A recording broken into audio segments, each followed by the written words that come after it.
The Lifted Veil by George Eliot, a.k.a. Mary Ann Evans. Read by Mark Young.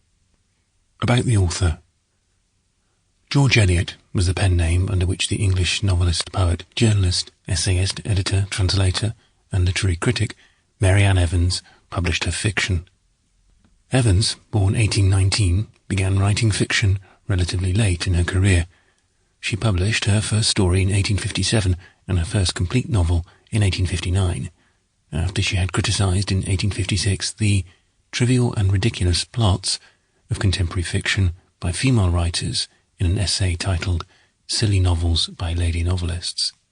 Among other literary works, George Eliot has written 7 novels, of which Middlemarch, 1871-72, has been voted the greatest British novel of all time in a BBC poll in 2015. Her novels are known for their sophisticated character portraits and psychological insights, and with the exception of Romola, which is set in 15th century Italy, for their realistic depictions of contemporary rural societies. In her novels, she shows her sympathies for social outsiders and discusses social and political issues. The novella The Lifted Veil, 1859, stands out as Eliot's only foray into the fantastic, but the fantastic element too is used to explore human characters and the problems of understanding and communication. From 1854 until her death in 1878, Mary Ann Evans lived with the philosopher and critic George Henry Lewes, and even though he remained married to Agnes Jervis, their relationship was close and happy.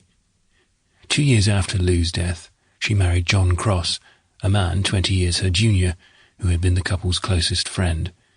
Only 7 months after the wedding, she died in December 1880.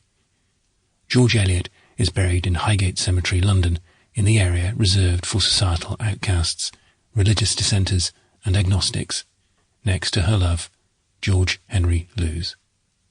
The Lifted Veil.